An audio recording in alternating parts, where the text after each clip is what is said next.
Bonjour à tous donc avec l'année 1997, cette fois les combats de MMA mémorables ou les combats de MMA à voir pour l'année 1997 sur les critères que j'ai évoqués dans la vidéo que j'ai fait pour 93. J'ai aussi fait la même chose pour 94, 95 et 96. Je vous invite à aller voir ça si ce n'est pas déjà fait.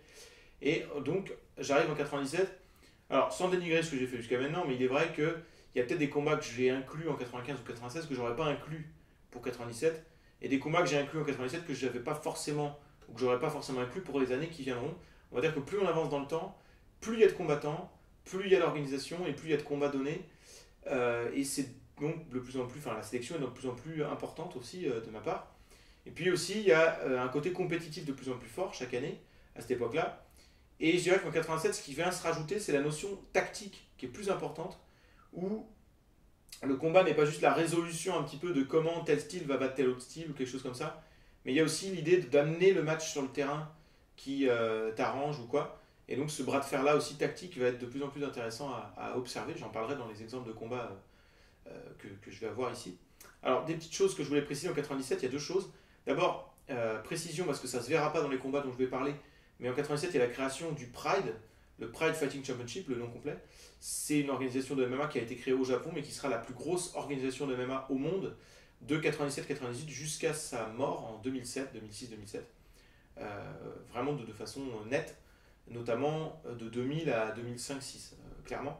Donc pour ceux qui ont découvert le MMA il n'y a pas très longtemps, qui ne se rendent pas forcément compte, l'UFC n'a pas toujours été la plus grosse organisation, et le Pride, donc voilà.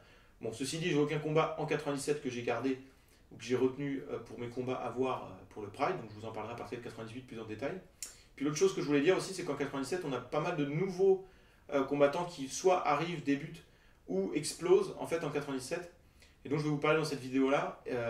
Et donc j'en profite pour préciser que tous les combattants mythiques, mémorables, légendaires de l'histoire seront abordés d'une manière ou d'une autre, puisqu'a priori un combattant mythique ou un combattant mémorable a eu des combats mythiques ou mémorables par la même occasion. Donc il y en a quelques-uns qui arriveront là en 97 et 98 aussi, qui vont faire des très grandes carrières, plus grandes encore que les combattants dont j'ai pu parler jusqu'à maintenant dans les vidéos précédentes.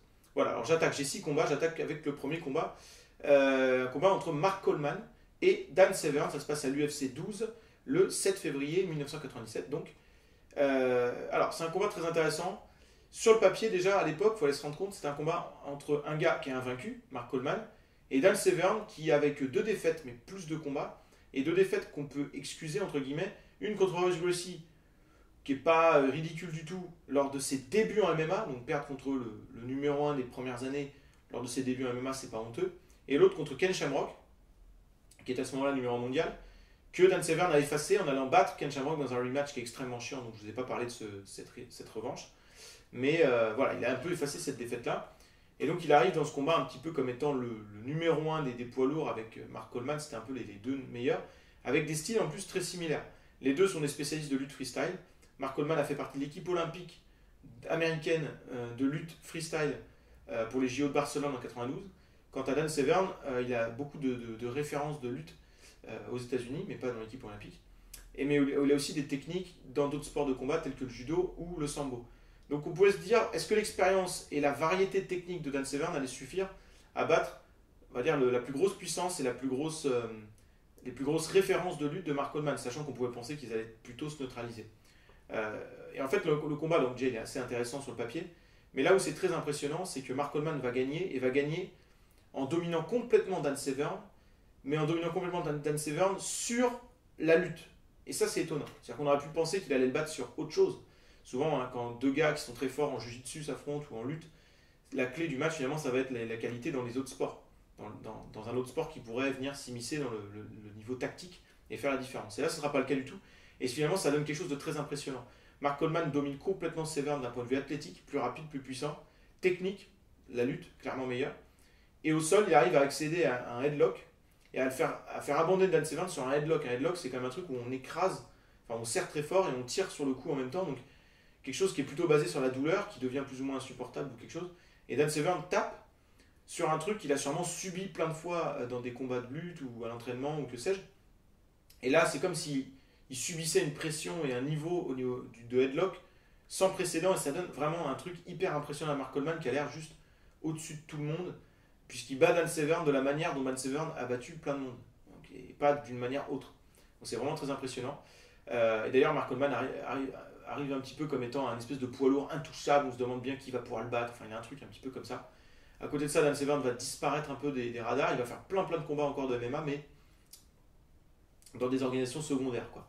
Donc c'est un peu une passation de pouvoir. Mark Coleman va être la référence des lutteurs, on va dire, à partir de ce moment-là, à l'UFC.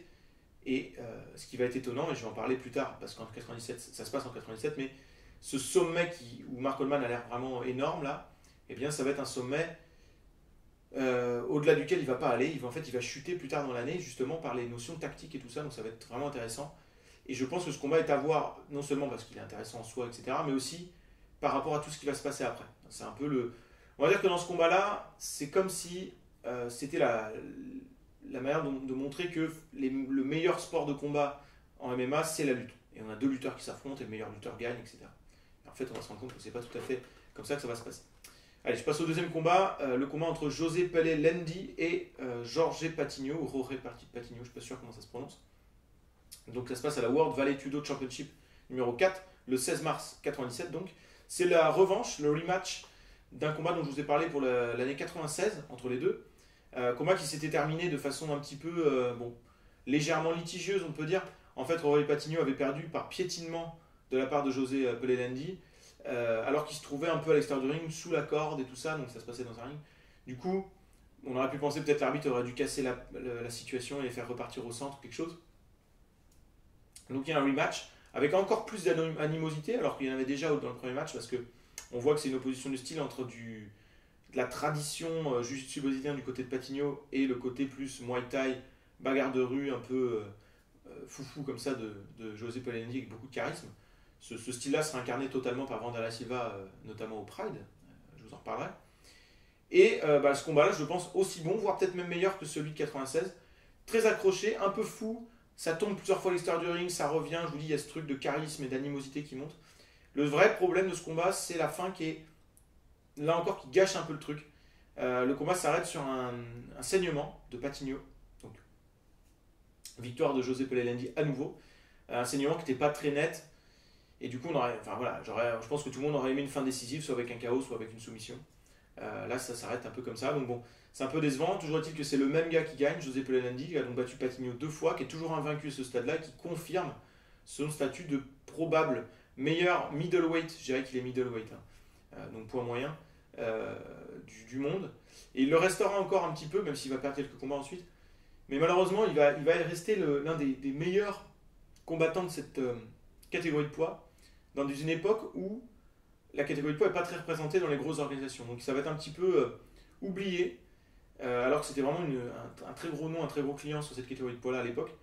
Et quand la catégorie de poids va devenir un peu plus visible, avec l'arrivée de combattants plus tard, je vous en parlerai en 2001 à peu près, eh bien José Pelé Lendi, lui, va être sur le déclin, et donc il ne va jamais connaître la gloire que, je pense, il mérite. Donc, comme j'en reparlerai pas, il n'y aura pas d'autres combats avec José Pelé Lendi, malheureusement.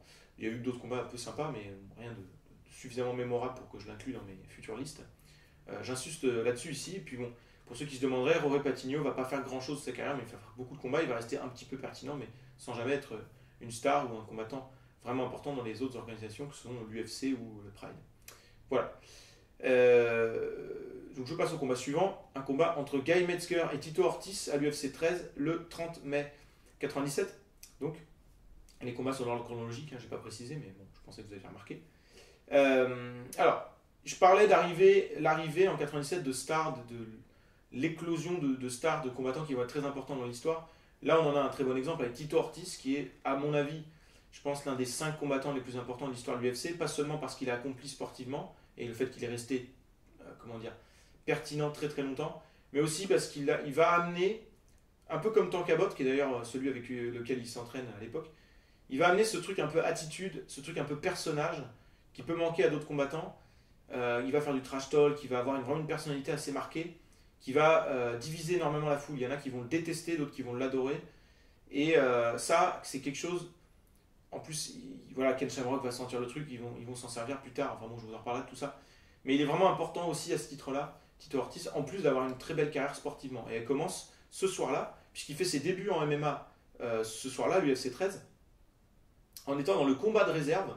c'est-à-dire le combat où s'il y a une blessure dans le tournoi principal, on prendra le vainqueur du combat de réserve pour l'inclure là où il y a un blessé.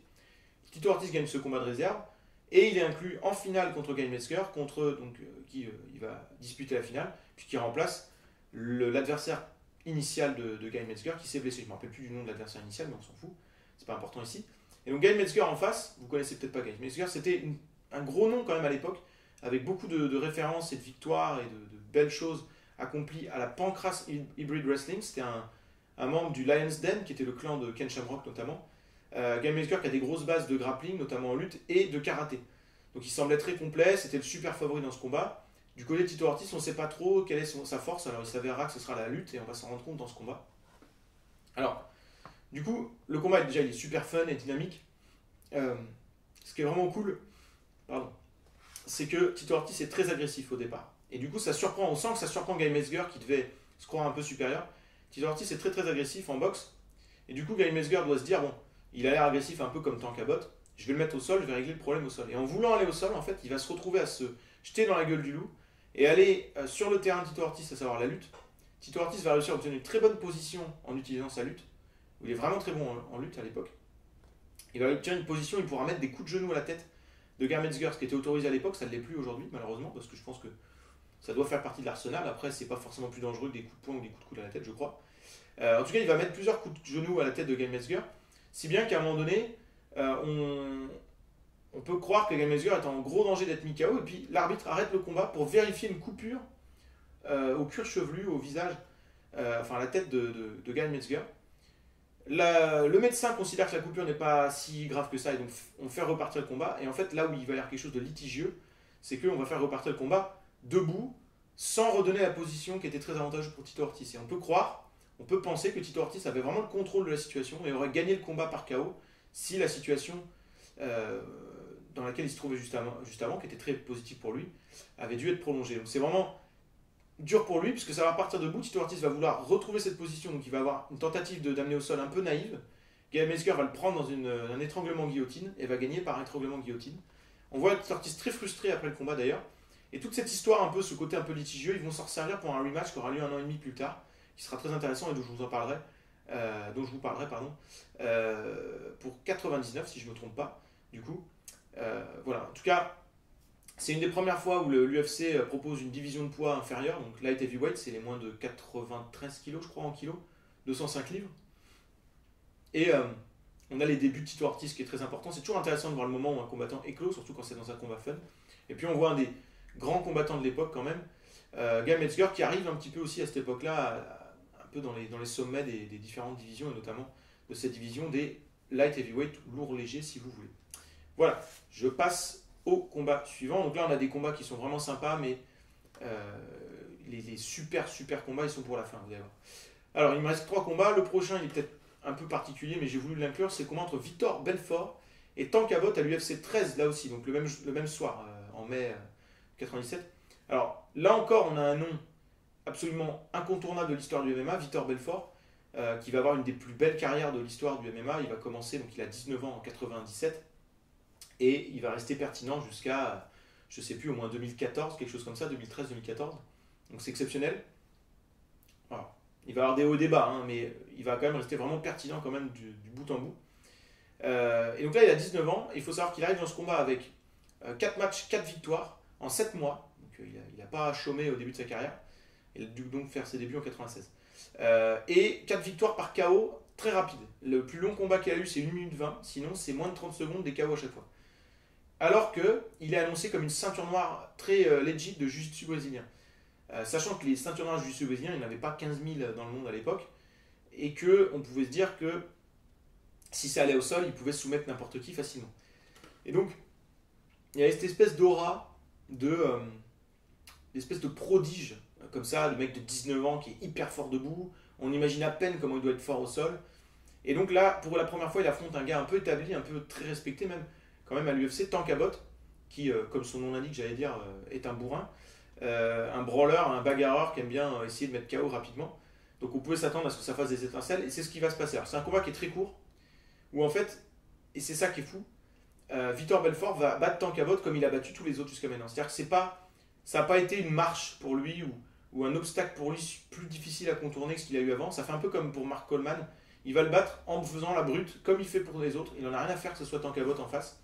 Il y va comme un bourrin, et il est tellement plus rapide et précis avec ses points, qu'il... comment on dit ça en français? Parce que j'ai le mot overwhelm qui me vient en anglais, mais... Tankabot est complètement dépassé quoi, par la quantité de coups qui lui viennent à la tête et tout ça. Il se fait mettre KO hyper vite. C'est la première fois que Tankabot est battu de façon aussi radicale, j'allais dire. Et donc vraiment, ça fait de Vitor Belfort une espèce de super phénomène comme ça, où on se dit mais qui va pouvoir l'arrêter. Et donc, je vais en parler un peu plus tard, mais justement, non seulement ce combat est intéressant à voir, il est mémorable et tout, un peu comme certains KO très rapides sont mémorables, comme par exemple Conor McGregor qui met KO José Aldo en quelques secondes. Même si c'est pas un combat qui est spectaculaire parce que ça dure très peu de temps, je pense que c'est un combat à voir. Bah là, je pense que c'est un combat à voir parce que c'est l'explosion de Vitor Belfort encore plus haut. C'est l'arrivée d'un très grand combattant. Et ça fait vraiment de Vitor Belfort un truc très particulier à l'époque. À l'UFC, un peu un phénomène, comme je dis. Et d'ailleurs, c'était son surnom, The Phenom. Voilà. Il me reste 2 combats donc, pour l'année 97. Et alors, clairement, ce sont mes 2 combats préférés de l'année 97. Et ça fait partie de mes 2 combats préférés. De toute, on va dire, la première époque du MMA, donc je dirais jusqu'à 99-2000, où on va basculer dans une autre époque, je pense. C'est vraiment 2 combats, des classiques, des tueries. Le premier, ça va être Mark Coleman contre Maurice Smith à l'UFC 14. Donc ça se passe le 27 juillet 97. Donc un classique absolu. Donc comme je l'ai dit, Mark Coleman il arrive dans le combat hyper star, quoi, espèce de champion imbattable. On se dit qu'est-ce que va pouvoir faire Maurice Smith ici? Maurice Smith, c'est un kickboxer. Je pense vraiment, et d'ailleurs, c'est ce que dit Mark Coleman dans une interview avant le combat. Il dit que le MMA est un sport de grappleurs, donc de gens qui attrapent et qui mettent au sol, etc. Et tout ce qui est striker, donc ceux qui frappent, a priori ne peuvent pas exister ici et il va gagner facilement.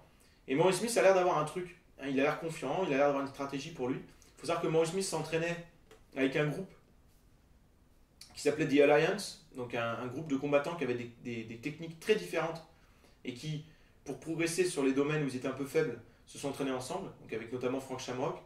Et ce groupe-là va dominer, puisque Frank Shamrock va devenir un combattant très important aussi à peu près à la même époque. Et donc Maurice Smith va, bon je vous le spoil, hein, va gagner. Et donc c'était déjà un énorme upset. Donc déjà c'est toujours intéressant de voir une grosse surprise comme ça, et un combattant hyper établi qui semble intouchable se faire battre. En fait, il va réutiliser un petit peu ce qu'on avait pu apercevoir dans le combat entre Mark Coleman et Don Fry en 96, que j'avais mis sur mes combats mémorables de 96. Il va utiliser on va dire, la faiblesse du profil de Mark Coleman. Mark Coleman, il est hyper musculeux, hyper puissant et hyper bourrin. Je l'ai dit tout à l'heure, comment la façon dont il a battu Dan Severn, ouais, il n'a pas fait dans la finesse. Et donc, ça consomme beaucoup d'énergie. Et donc, si tu arrives à passer l'orage, tu peux espérer qu'il soit fatigué et pouvoir le battre à ce moment-là. C'est ce que va chercher à faire Maurice Smith. Donc il va se faire mettre au sol, mais c'est comme s'il savait que de toute façon il allait être mis au sol. Et au sol, il va essayer de faire travailler énormément Mark Coleman, de rester actif, et surtout de se protéger, d'avoir une bonne défense au sol. Ce qu'il va réussir à faire, certainement avec beaucoup d'entraînement spécifique là-dessus. Mark Coleman va effectivement se fatiguer, va paraître quelque part inoffensif au sol. Il va faire un peu de dégâts, mais rien de très significatif. Et à un moment donné, Maurice Smith va réussir à se relever. Donc là, gros choc, parce que déjà se relever, alors que tu es pris entre les bras, les mains d'un lutteur, ça paraît quasiment impossible. Mais sûrement que c'était dans un des moments où Mark Coleman avait besoin de souffler, faute un peu d'inattention. Et Maurice Smith se relève. Et là, quand il se relève, c'est absolument extraordinaire. Ce qui est saisissant, c'est que Mark Coleman a l'air complètement impuissant et vulnérable, comme jamais on a eu l'impression qu'il y avait un combattant qui était vulnérable dans un octogone ou un ring, quoi. C'est-à-dire qu'il est debout, épuisé, il a de la peine à lever les bras pour se protéger, et face à lui, il a un champion du monde de kickboxing qui peut le mettre KO en une frappe, quoi. Et c'est terrible à regarder, c'est horrible. Hein. On se dit, putain, ça doit être horrible psychologiquement de se sentir fatigué, de voir un champion de kickboxing devant toi qui a juste envie de t'en coller une. Ce qui est extraordinaire, c'est qu'il va réussir à puiser au fond de lui pour remettre un takedown et remettre Maurice Smith au sol. Donc ça rend le truc un peu épique, parce que tu sens que voilà, il est devant au niveau des juges, parce que c'est lui qui a dominé, mais on sent qu'il y a une espèce de compte à rebours très tendu pour lui. Maurice Smith va réussir à se remettre debout, il va y avoir la fin du round, puisque à l'époque c'était un round, alors je ne me rappelle plus exactement, je crois que c'est un round de 13 minutes et une prolongation de 3 minutes ou un truc comme ça. C'est un peu particulier le système de round à l'époque. Et donc, s'il n'y a pas de vainqueur à la fin du round, très long, de 10 ou 13 minutes, on va en prolongation. Et c'est au terme de la prolongation qu'on décide du vainqueur en fonction des juges qui jugent sur la prolongation uniquement. Donc c'est très particulier. Et donc, la pause entre le round et la prolongation, on se dit ça va peut-être permettre à Mark Coleman de repartir et de gagner la prolongation, donc il va peut-être pouvoir gagner quand même. Et donc du coup, Maurice Smith est très prudent, mais on voit que Mark Coleman il est vraiment trop crevé et c'est un calvaire, il s'en prend plein la gueule, enfin, surtout dans les jambes, les low kicks et tout ça, enfin les leg kicks. Maurice Smith est très prudent parce que comme il s'est fait prendre une deuxième fois, il n'a pas envie de se faire prendre dans les prolongations, ce qui aurait pu lui coûter la victoire. Et donc il y va pas trop fort et il gagne par KO, par décision, excusez-moi, c'est justement ce que je voulais dire. Il fait pas un KO alors qu'il aurait sûrement pu, mais il a été prudent et il bat donc Mark Coleman. Énorme surprise, Maurice Smith, nouveau champion poids lourd de l'UFC. Deuxième champion poids lourd de l'UFC d'ailleurs de l'histoire, si on prend vraiment le titre poids lourd. Après il y avait les super champions avant. Quatrième champion, je crois que l'ordre c'est Ken Shamrock, Dan Severn, Mark Coleman, donc Maurice Smith. Et voilà, on a dans ce match la recette pour battre un grappleur. Et ça va remettre les strikers au premier plan, ça va permettre la carrière de pas mal de combattants. Alors il faut savoir que Maurice Smith n'est pas le premier à avoir fait ça. Igor Vovchanchyn a gagné beaucoup de combats dans des organisations secondaires de cette façon-là, c'était un striker aussi. Et on va en voir d'autres faire ça. Mais voilà, il y a une espèce de grosse surprise avec un truc un peu épique et une recette nouvelle qui vient se mettre dans ce combat que je trouve absolument fascinant. C'est un pur classique. Et je le dis là tout de suite, c'est pour moi le combat de l'année 97. Si je devais en retenir qu'un, ça serait lui. C'est le combat à voir de l'année 97 et je pense que vous l'apprécierez d'autant mieux si vous allez voir le Mark Coleman, Dan Severn plus tôt dans l'année et puis les combats dont j'ai parlé jusqu'à maintenant. D'ailleurs, en passant, Maurice Smith, je ne sais pas si vous vous souvenez, mais j'en avais parlé pour 93. Il avait eu un combat contre Maurice Smith où il s'était fait battre d'ailleurs par soumission. Voilà. Mais à l'époque, c'était vraiment un pur kickboxer. Là, on voit qu'il est devenu un combattant de MMA. Et puis, enfin, le dernier combat de l'année 97 qui est absolument fantastique aussi, qui est là aussi un classique, qui est super, c'est le combat entre Randy Couture et Vitor Belfort à l'UFC 15, donc le 17 octobre. Alors là encore, les débuts ou l'arrivée d'un combattant hyper mythique, là encore un des 5 combattants les plus importants de l'UFC, je crois, probablement, Randy Couture, le plus beau palmarès de l'histoire de l'UFC. Bon, il a gagné, perdu des titres et regagné, etc., en changeant de catégorie de poids, enfin bref, mais c'est un palmarès incroyable. Et ce qui est dingue, c'est qu'il a fait ses débuts en 97 et qu'il avait déjà, je crois, 34 ans. Donc il semblait déjà sur la fin de sa carrière. Hein, et on se dit, bon voilà, ça a été un ancien lutteur gréco-romain, machin, qui vient faire une petite fin de carrière à l'UFC. Il va pas faire juste une fin de carrière, il va faire toute une carrière. Et donc, il a gagné un tournoi qui lui mérite ce match contre Vitor Belfort. Et c'était annoncé que le vainqueur de ce match-là obtiendrait un match pour le titre contre Maurice Smith. Donc c'était un combat qui était important. Et je crois que dans l'esprit de l'UFC, il se disait, ça va être encore une victoire de Vitor Belfort. Et voilà, on aura un match de fou, machin. Et d'ailleurs, à un moment donné, le commentateur Jeff Blatnick dit que les internautes s'étaient moqués un peu de Randy Couture et de ses chances de victoire, et en particulier ses chances de victoire par KO, tellement Vitor Belfort semblait intouchable, et qu'on a l'impression que finalement Randy Couture, la seule chance qu'il a, c'est d'avoir une bonne lutte, mais face à un ceinture de jiu-jitsu, est-ce que ça va lui être utile d'aller au sol? On ne sait pas. Et donc voilà, et donc ce combat, finalement, il va être, alors là encore, une énorme surprise, c'est peut-être probablement un des plus gros upsets de tous les temps. On n'a pas les codes des bookmakers à l'époque pour s'en rendre compte. On aura des grands upsets, hein, Randleman, Crocop, Matt Serra, Georges Saint-Pierre, on en aura d'autres. Mais celui-ci, si on devait le quantifier, c'est dur de se rendre compte parce que rétrospectivement, on dit c'est Randy Couture, mais vraiment à l'époque, je crois que Vitor Belfort faisait figure de monstre intouchable. Et donc, il va être battu par un type qui a l'air d'être un petit peu vieux, comme ça, il est dégarni, machin. En fait, Randy Couture va gagner, là encore, un peu comme Maurice Smith, pas de la même manière, mais avec ceci en commun, c'est la tactique en fait qui va lui permettre de gagner. Déjà, il va être très prudent au début, il va essayer de laisser passer l'orage, parce que Vitor Belfort a tendance à rentrer dans ses combats comme une brute et à essayer de mettre un KO très vite. Donc il va réussir à se protéger, à utiliser sa lutte gréco-romaine pour être dans des clinches, c'est-à-dire des moments où on est attrapé, on est collé à l'autre, mais debout. Donc c'est de la lutte gréco-romaine, c'est de la lutte sans attraper les jambes, hein, donc c'est plus technique justement sur le haut du corps, la maîtrise du haut du corps. Et il va s'en servir, et après il va s'en servir de cette lutte pour faire ce qu'on appelle du dirty boxing, c'est-à-dire faire une espèce de boxe mais au corps à corps. Donc avec pas de distance, on est en train d'attraper l'autre, on lui met un coup en lui attrapant le bras, etc. Enfin toute une lutte avec, on essaie de contrôler les bras de l'autre, etc., la position de son corps, et ça fatigue beaucoup l'adversaire. Et ce qui est étonnant dans ce combat, c'est qu'on voit à un moment donné Vitor Belfort tenter de les amener au sol, certainement en se disant je vais utiliser mon jiu-jitsu, sauf qu'il ne peut pas mettre Randy Couture au sol parce que Randy Couture est tellement fort en lutte, et du coup Belfort se fatigue encore plus en faisant ça. On peut imaginer qu'il n'a pas forcément un cardio incroyable, Belfort, et qu'il n'a jamais eu besoin d'aller puiser un peu dans son cardio, alors que Couture, ce qu'annoncent là encore les commentateurs, c'est qu'il a souvent eu de très longs combats en lutte, et que c'est quelqu'un qui plutôt faisait travailler son adversaire pour finir par le battre plus tard. Et il utilise exactement cette technique-là pour battre Vitor Belfort ici et devenir une star hein, quelque part et une espèce de truc un peu incroyable. On se dit qu'est-ce que c'est que ce mec? Et ça va pas être la fin pour Randy Couture du tout. Donc, bon, de toute façon, Randy Couture il est incontournable et vraiment c'est fascinant de voir l'arrivée de ces combattants-là. La manière dont il gagne, je trouve qu'il y a vraiment quelque chose. Le combat est hyper intéressant, captivant, il n'y a pas de temps mort, on sent qu'il y a beaucoup d'énergie impliquée, ça se finit dans le premier round. Randy Couture gagne par KO, c'est dingue. Et il gagne par KO autant par épuisement de son adversaire que par la multitude de frappes en dirty boxing, ce qui deviendra la marque de fabrique de Randy Couture et quelque chose que peu de combattants, voire aucun combattant n'avait vraiment utilisé jusque-là en MMA. Et d'ailleurs, ça a fait dire plusieurs années plus tard à Joe Rogan, le commentateur de l'UFC, que la lutte gréco-romaine était finalement le style de lutte plus que freestyle qui se retranscrivait le mieux en MMA ou qui était le plus utile, le plus efficace en MMA. Voilà. Donc je vous invite à regarder vraiment ces deux combats-là en particulier. Et puis si vous êtes vraiment fan de MMA, probablement vous faire tous ces combats-là, voire les revoir si vous les connaissiez déjà, je ne sais pas. Et puis donc si vous vouliez en inclure d'autres, si vous aviez pensé à d'autres combats, que vous disiez tiens ça pourrait être intéressant de les mettre, n'hésitez pas à le dire. Je n'ai pas mis Rickson Gracie Takada par exemple du Pride 1 parce que je trouve pas qu'il est très compétitif, par exemple vous auriez pu penser à ce combat-là.